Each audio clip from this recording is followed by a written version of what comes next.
Hey guys, thanks for tuning in to another video on InRange TV. Today we're taking a look at another interesting optic. This is a German ZFK. Zombie effing killer? Yes. I don't know how you knew that. All right. It's really weird that the Germans actually came up with an English language name. Well, actually, I think it's zombie effing toten killer. Kampfen. Kampfen. Yes. Kampfen.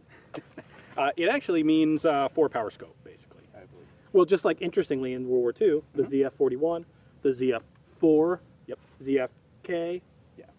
At any rate, this is an East German manufactured optic, but made by Zeiss. So what's kind of cool is, you know, East German, well, communist industry in general isn't really known for being really high precision, high quality. But here the East Germans had the Zeiss optical fabrication plant.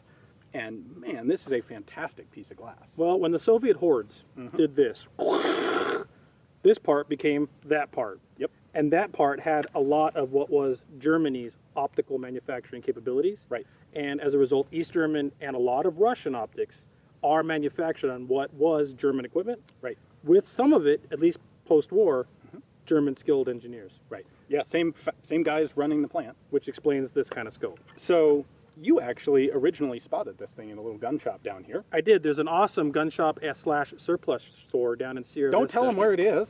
That's our secret. Jeez. Near a military base in southern Arizona. And man, this is one of the rarest things in that it's a surplus shop that actually has surplus. It's weird, huh? Freaking awesome. But I'm walking by and I'm like, and I see an AK on the wall. Oh, East German scope. Yeah, you noticed. You know what that is. Yeah, and you I go, recognize that thing. Guy comes over. I'm like, I don't want. It's a package kit. It was rifle, scope, mags, ammo. I'm like, none of that. I want the scope. And he's like, I'm not selling it separate. I'm like, Ian, there's a rifle you want. Because I didn't have a 74, and now I do have an AK-74. Which means I did not get the scope. Yep. However, it's in the family, and I'm glad to see someone have it that should have it, and so therefore you got the whole thing. So it's a 4-power scope. What's interesting about it, among other things, is it looks really big. It looks like a bulky, heavy piece of kit, but it's actually made out of alloy. It's not steel, and it's remarkably light. It's not heavy at all. In fact, it's that kind of like freckled finish that you look at, like when you look at a Russian PSO-1. Very similar. Yeah. I've got the shade cover on the front. There's also a big old rubber eye cup that goes on the back, which I've ditched. You know, those kind of work if you don't have eye protection, but they really don't work well if you do have eye protection. They also obscure all of your peripheral vision, all of your situational awareness. Yep. And for me, I don't like this rubber cup going boink into my eye every time I shoot the gun. But whatever. So this thing has a pretty good field of view, and it works really well. Very clear glass, very high quality. I ran this in the Arizona 2-gun match up at Cowtown a couple months ago, and we were shooting 300-400 yard steel in field conditions, and I crushed it. I think I was the second place person behind you on the long range stage. I took that stage, and you were behind me by like just a couple seconds. 2 seconds or something. Yeah.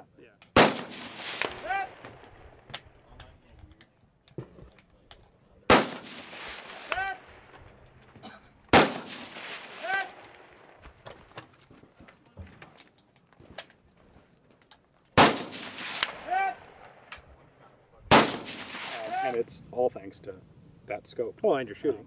Well, yes. But yeah, the scope helps. So these aren't very common. They were manufactured in the late 80s. So the Germans actually adopted the AK-74.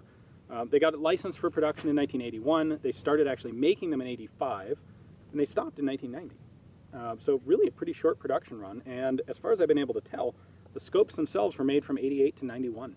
And that's it. Is it really that brief? Yeah. I didn't know that. Just a very short time period. And more recently than a lot of people would expect. I think people see AK-74 in this kind of communist guise, and today a lot of us think about that and go, oh, well, 70s, I guess, Cold War. Well, no, the very, very end of the Cold War in the 90s, late 80s and early 90s when these were actually being used. So this is not an East German AK. It's a generic parts kit built AK that I have fitted out with East German furniture. So you can still get to the irons? Yes. Yep. Good point. And you can still get to the scope? Yep.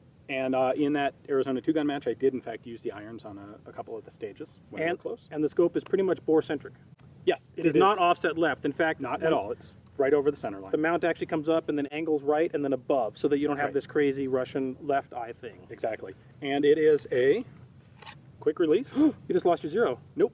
Retain zero. We've tried it. I've tried it a bunch of times now, actually. Those Russian mounts actually work These things are awesome. They actually retain 0. Don't let anybody tell you wrongly. Yeah. If your Russian mount doesn't retain 0, something's broke, because all of mine do. Yeah. Yeah. As do all of mine, which is this one. You know, there's some arguable points about this being a better system than Picatinny in some ways. It is not as flexible, There's, but I will argue from the purposes of having divergent optics, like for example, you need to put night vision on versus a magnified optic versus a red dot. I prefer this. Yeah, it's a cool setup. Yeah. So you do have a BDC on this out to 800. I have it set and just ignore it. 545 is a nice flat shooting cartridge, and we were out to 400, I think, and I didn't have to make any holdover adjustment. Not a sniper rifle. Right. You zero it to 50 yards, confirm it, or 50 meters, confirm it at 200 meters. Yep. Leave And you're pretty much good to 3 or 350. Yeah, or better. Yeah. Yeah. Better if you just aim a little bit high. So what's interesting about this to me is that it frankly looks craptastic. It really looks does. ugly. It- Yeah, it's a shame that it doesn't look as good as it performs. I've used a lot of Soviet optics because I have a penchant for them. This is, if not the best, one of the best that I've ever seen.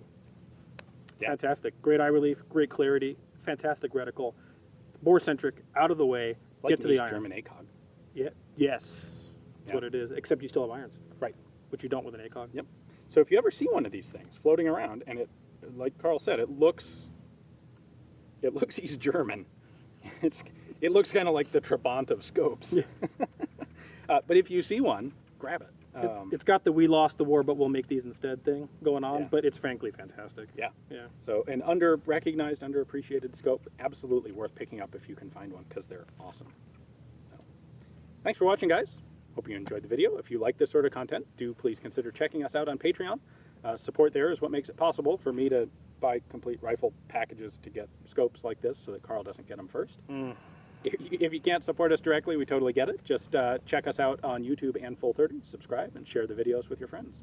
Thanks for watching. Thanks.